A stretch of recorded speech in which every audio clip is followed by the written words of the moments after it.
Welcome to Autism Knows No Borders. Discover what's possible when people impacted by autism inspire change and build community. Together with the Global Autism Project, here's your host, Rachel Harmon.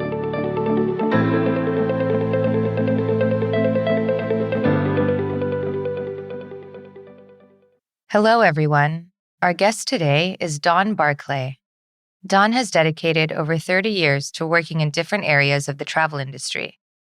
Her recent book, Traveling Different: Vacation Strategies for Parents of the Anxious, the Inflexible, and the Neurodiverse, offers helpful tips to soothe children's travel anxieties.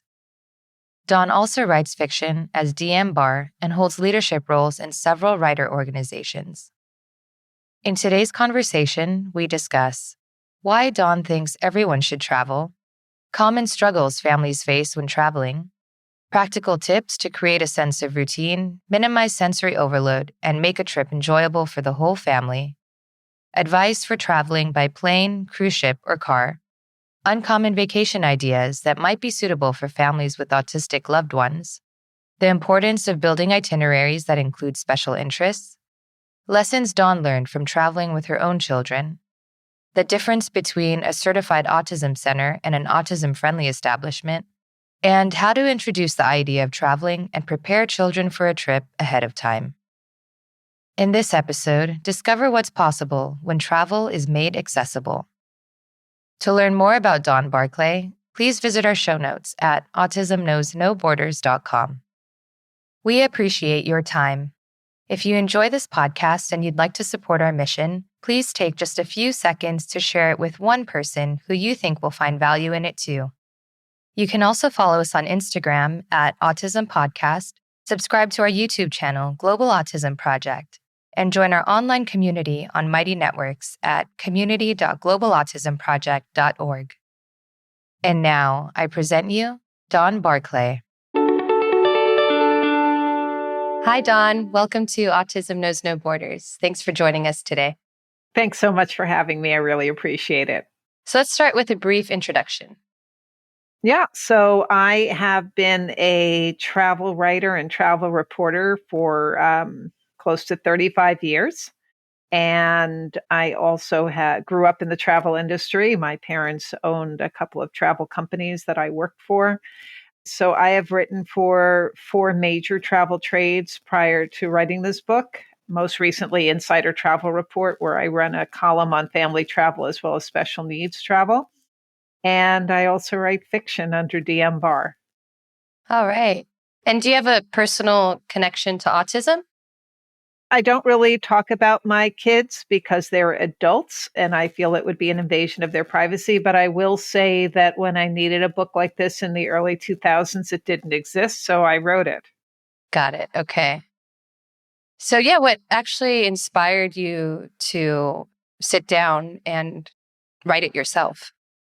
Yeah, I started it, like I said, many years ago. I interviewed Tony Atwood, who's very big in autism circles, and I interviewed Dr. Ellen Littman, who's very big in ADHD. And then I kind of hit a wall because I didn't quite know where else to go to be able to get the interviews I needed. And the internet wasn't then what it was now with chat groups and things like that for special interests to the extent it is now. And it wasn't until 2018 when, they did it a year before, but a group called IBCCES created a designation called the Certified Autism Travel Professional designation. And then I knew exactly how I could write the book because there were hundreds of people I could interview from there. Many of them are special needs parents themselves who have dedicated their practice to helping those on the spectrum. They introduced me to their clients, a lot more information on the web. Pandemic where I had nothing to do, and I really don't like having nothing to do. So I wrote this during that time. Okay. Yeah, we actually had a certified autism travel agent. Is that what it's called? Travel professional, yeah. Travel professional. Yeah, we had someone on the show. Her name is Dina Farmer. Do you know her? Oh, yes. Yes, I don't know her, but I know of her. Yeah, she was able to share a lot of great insights also. So, in preparation for this interview, I was looking at your website and was just kind of sifting through all of your travel photos. And you've been all over the world. I have. I've been very blessed. There are plenty of places I still want to go. And luckily, I'm still doing some travel reporting. So hopefully I'll get there. But yeah, I have been very lucky in that I've been traveling since I was 2. And that was a long time ago. Yeah. So what do you love about traveling? I love learning about other cultures. The same reason I think everybody should travel. I think there would be a lot less bias in the world if everybody traveled and understood that their way isn't the only way and that there are cultures other than yours that have, their own rules and their own reason. And it's just wonderful to see, like when I was in Greece and standing on the Acropolis, I had studied it. And I was sort of one of the few times I sort of said, wow, I can't believe I'm here. The other time was when I was taking the Star Ferry between Hong Kong and Kowloon. And I had loved a movie called The Secret World of Susie Wong. And I was like, wow, I'm actually doing what she did. So it's sort of like really a cool thing to do. Yeah, yeah. I can definitely relate to that cultural piece. With the Global Autism Project, one of our kind of values, I guess, is practicing cultural humility. We work in countries all over the world with our partners who are running autism centers there. And it's really eye-opening to go visit and see how autism is similar and how culture plays such a different role in people's perceptions and attitudes around it also. So where would you say would be the countries that are the most advanced in helping those on the spectrum? Hmm. That's an interesting question because I think historically a lot of the research has come from the US, but I think there are countries out there that are doing things that you'd be surprised to learn about. Like, for example, one of our partners in Kenya has a center that is multidisciplinary. It's like a one-stop shop for their families in their community where they have different kinds of therapies available for students. And it's through the lifespan. So they're also preparing them for vocational trade and helping them find employment also when they're done. So there's a big movement there towards awareness campaigns and acceptance. And when people think about Kenya, I think they might have some preconceived ideas of what's available. And so when we hear about stories like this from our partners that are doing amazing work on the ground, it's really inspiring. Like they're the real experts in their communities making change from the ground up. That's great to know. Yeah. So in putting together your book, what did you discover as some of the common challenges that families face when planning a vacation?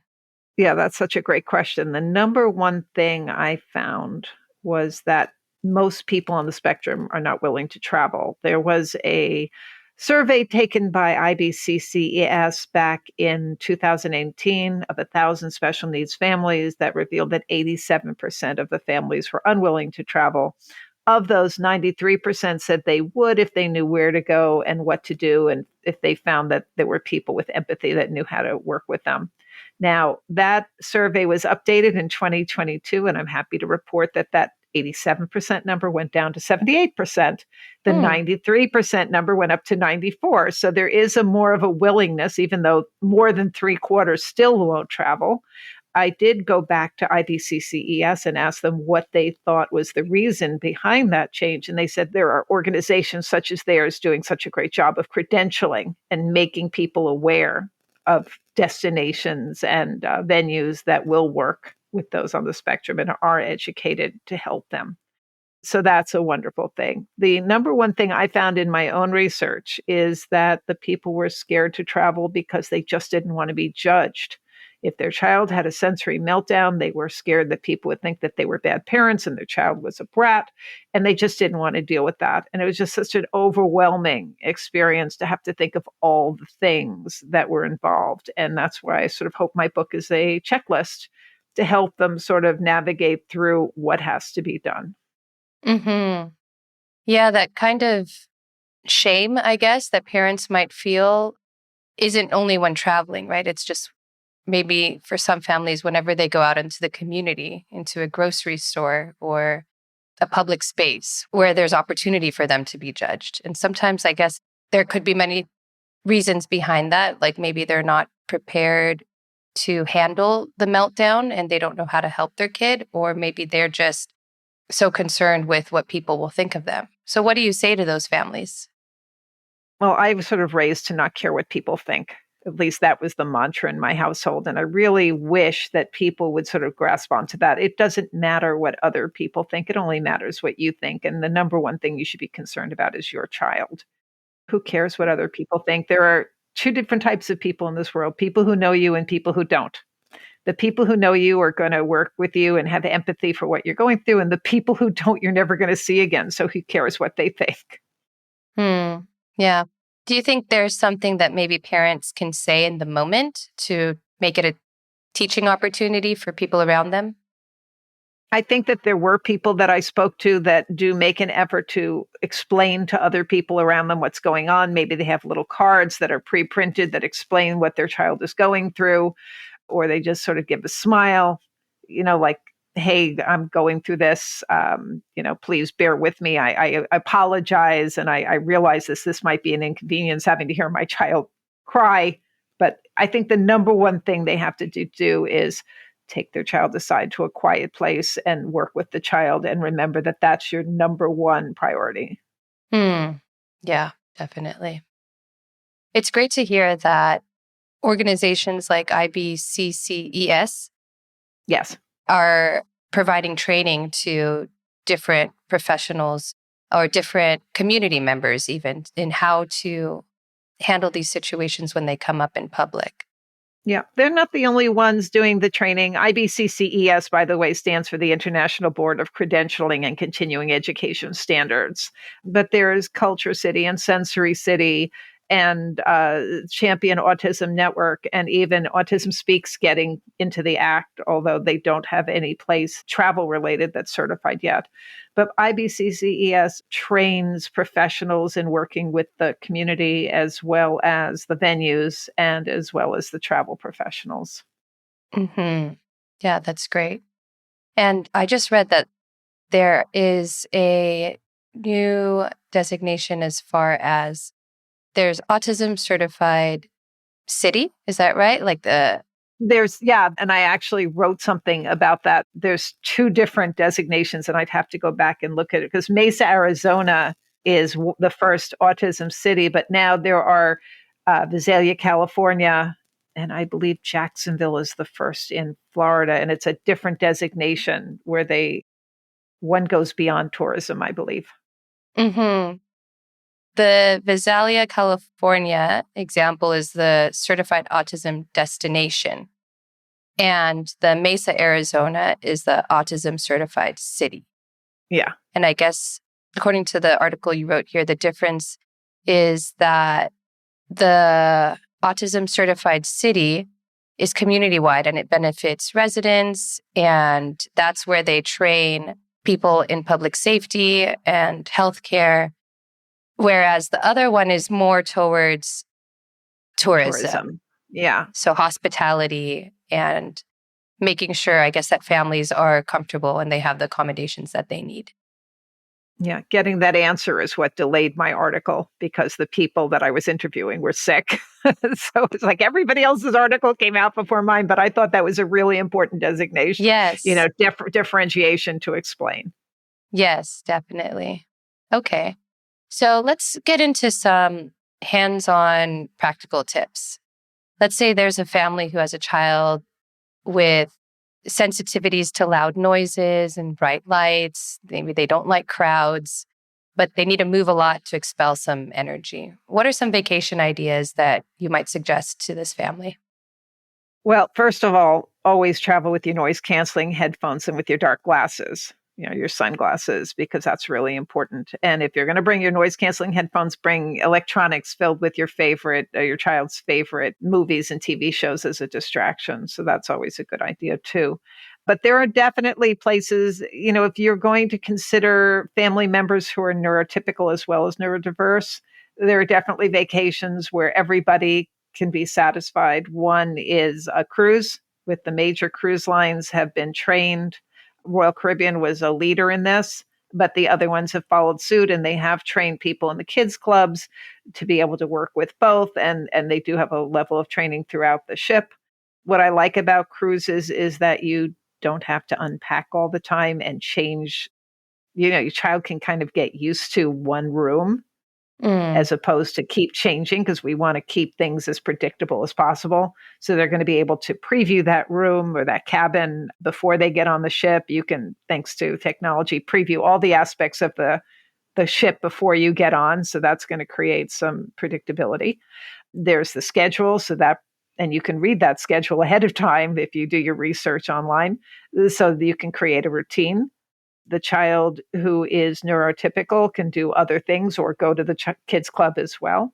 And for those who are worried about big ships being a little overwhelming because they're so large, you find your own kind of tribe. So, for the activities you want to go, there are smaller groups at those activities. You certainly don't have to go to the massive, shows, although many of them will get you special seating and, help you get out if you need to get out early.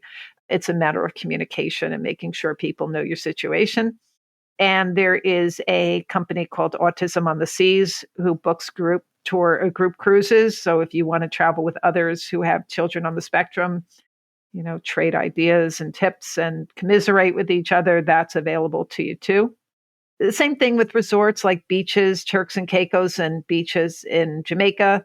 They are the world's first advanced certified autism centers, which means they've been trained by IBCCES, and they've gone above and beyond with their signage and creating low sensory areas and specially designed areas for people on the spectrum to be, less noisy in decor as well as sound.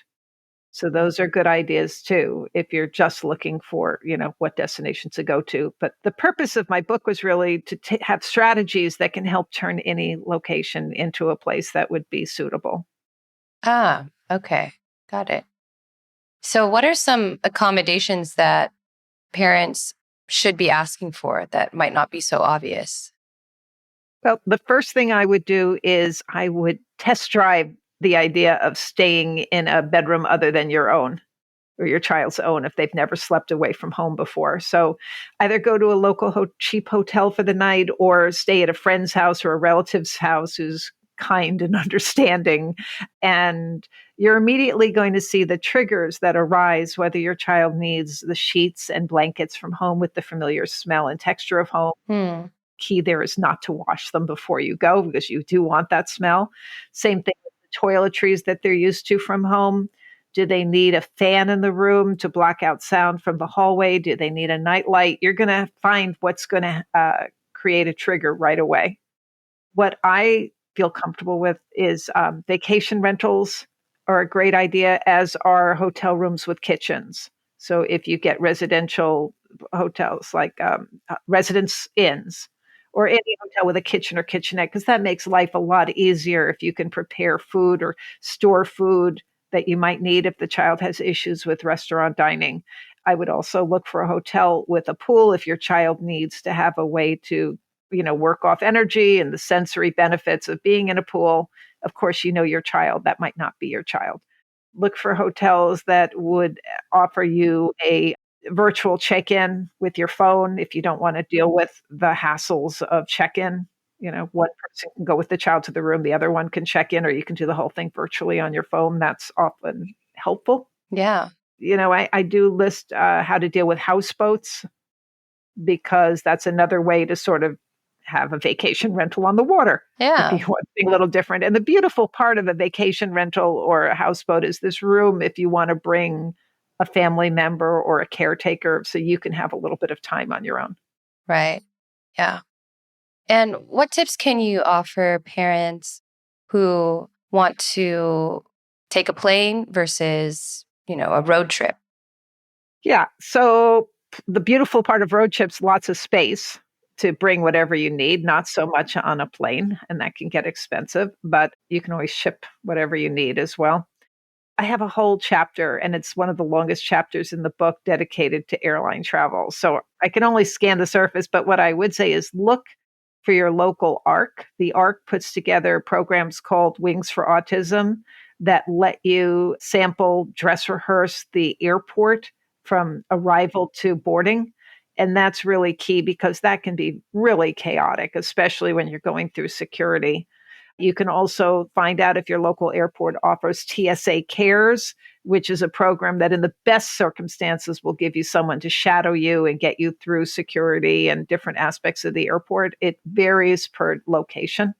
So those are two really good tips. You can role play ahead of time, maybe set up chairs in your home and give the child the instruction that you're not going to want to kick the seat in front of you.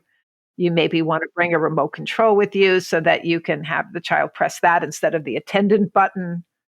You're going to want to speak to the attendants when you get on the flight and inform them about your child and what your situation is.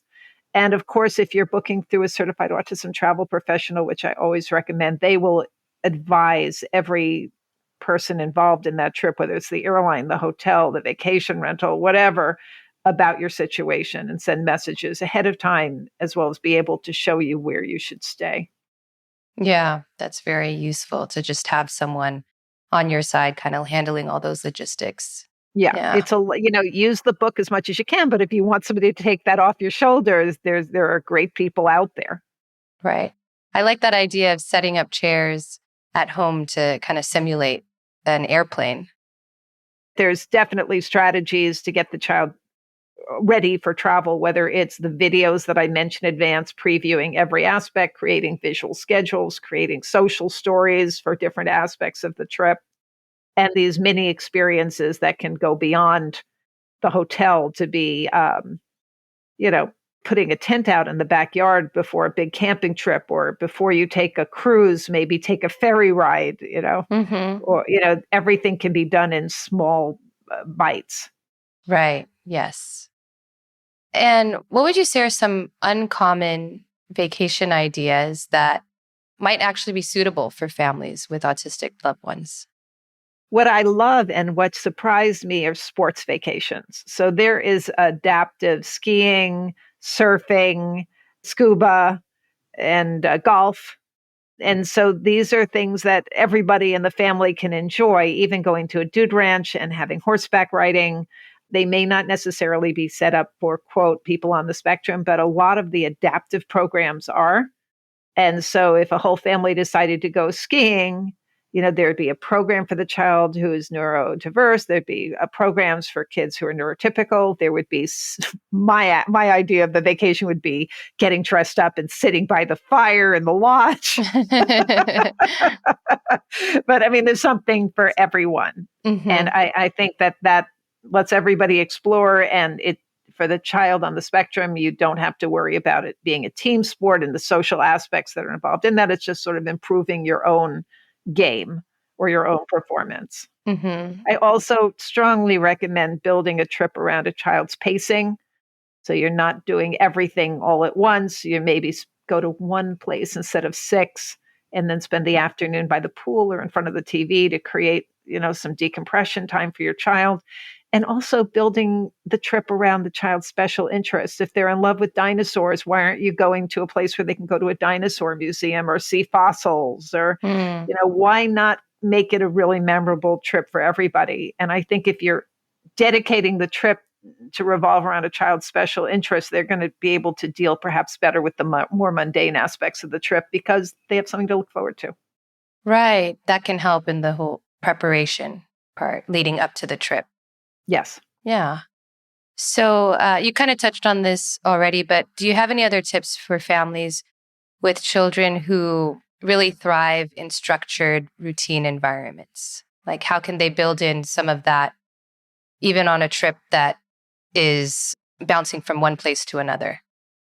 That's really up to you and your advanced research, because you're going to know what the child needs. Does the child need to go to a playground every day? Then you're going to do research about where the nearest playground is, or maybe you're going to stay at a hotel that's close to the playground. You're going to make sure that you stay in a residence that has the different things you need, whether it's a pool or whatever it is. Maybe it's a workout room, like a playroom, if they have such things, or playground outside. You know what your child needs. So, and you know your child's schedule. So how can you best organize that trip to stick as closely as you can to the schedule that they're used to, or explain ahead of time that this is a vacation and the schedule is going to be kind of different, but you can create a visual schedule and go over it time and time again. Don't spring the trip on the child.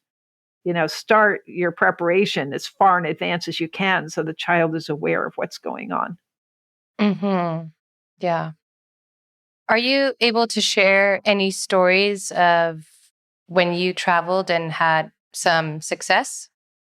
I can share when I didn't have success. Okay. I have to be honest with you. I didn't do any of the things that are in this book. Okay. This book was a real learning experience for me. And when I had my book launch, my son was in the audience and he raised his hand at the end and said, "So do you have any, thoughts about how you would have done things differently?" And I said, "I would have done everything differently. Building a trip around your special interest, who would have thought?" And he was very forgiving.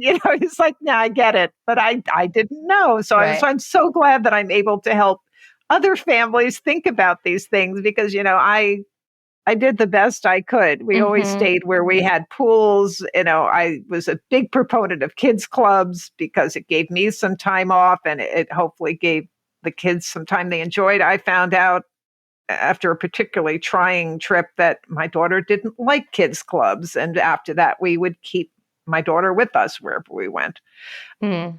So, really listening is a good idea. Yeah. And always checking in with your kid. One father that I interviewed found out the hard way that Disney does not serve ice cream before 10 a.m. And his son wanted ice cream at 9 and had a big meltdown. And he was smart and called his certified autism travel professional who directed him to where he should go in the park to have a meltdown, without too many people around or where the child could sort of decompress.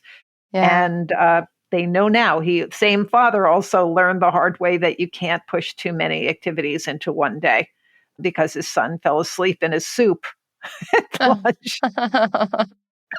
Yeah, rescued the child, no Yeah. problem there. But I had another mom who said, after really having to carry my 9-year-old on my back through theme parks, I figured out that maybe we do one attraction a day and we just get the longer thing. The theme parks have come such a long way. They have so many different provisions in place, and many of them are certified so that you can skip a lot of the lines. You can keep your stroller as a wheelchair. Stroller as wheelchair is a thing. Mm-hmm. And just life becomes easier.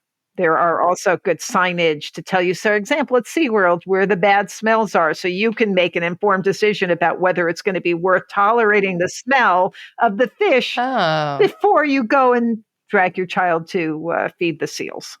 Yeah, I would have never even thought about that. Yeah. Mm-hmm. Okay. So what would you say to parents who, maybe had a really bad experience and they're just not willing to go through it again? And they're like, I'd rather just stay home and, watch vacation movies. Well, I think that's a real shame because they can take what they learned from the trip they were on and where it went wrong and perhaps read the book and figure out some other strategies and get together. If they have a support group, there might be people they can talk to about what alternate strategies might have existed. Same thing if they have an OT or professionals that they work with, what would you suggest in these situations? I'm not saying that if you follow this book, you're never going to have a meltdown. My goal is to alleviate most of the meltdowns, but you may have a meltdown and you should learn from it and say, what could I have done differently for next time? Because there should be a next time, and the child is evolving and you're evolving and you're getting older. And why, deprive yourself? You're entitled. The world is waiting and you're as much entitled to see it as anyone else. I love traveling too. And I think people who love traveling can see the benefit and the cultural awareness that you learn. And I'm wondering if there's anything specific for families with autistic loved ones, like why they should travel. what could it bring them and their family specifically because they have an autistic loved one?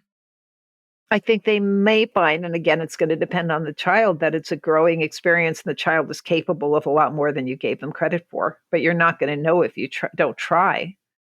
I think travel is travel for everyone. It's interesting. It's different. It gets you out of your routine. And again, I know you want to stay in your routine, but it's a way for the child to learn that maybe you can make slight alterations and it's going to be okay. Mm-hmm. It's such a hard question to answer because I grew up traveling. Yeah, right. And for me, it's like breathing. So for those who can make it work, I think it's a bonding experience. And you're creating memories that I think you're going to want to create while the child is young before they grow up and they're out of your life. Mm-hmm. Yeah. A lot of what we're talking about is geared towards parents, but how can some of this also be applicable for adults with autism? I do have a section of the book that's for older children and talks about travel camps that might be of interest, as well as different things you can do. I mean, a lot of the provisions for the younger kids sort of don't exist when you get older. I think that Beaches does have a program for autistic, those with autism that are older. And the cruises, there's a lot to do, even though the kids' clubs are not going to be applicable. But I'd also look into Autism on the Seas for adults and the travel camps, as well as Wilderness Inquiry, which has outdoor tours for people of all abilities and their families.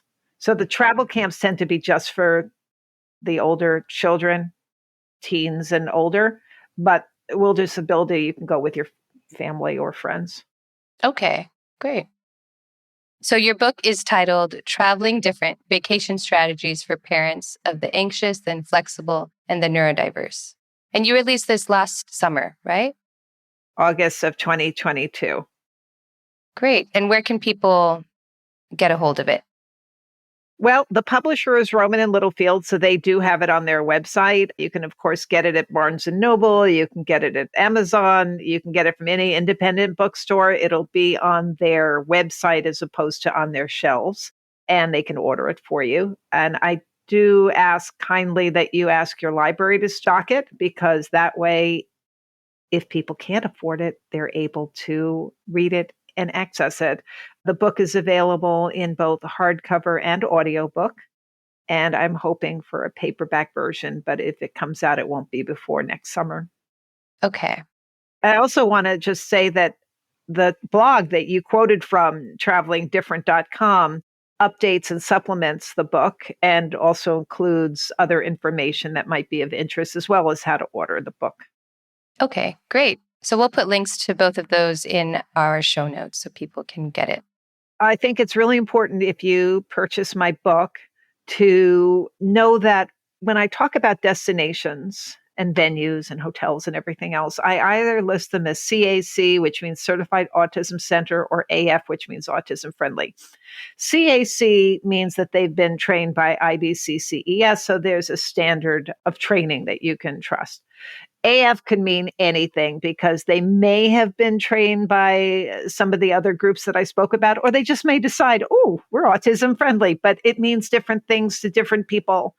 And it may not be right for your child as well. So I think rather than just take everything I say as gospel, which is nice, but it wouldn't be accurate, you should do your own due diligence. Call any place that you plan to travel, ask them about how they got their designation, what it means, what they provide, and decide if it's going to be right for your child. Also verify the addresses. Things change, believe it or not. There were museums that I found had changed addresses.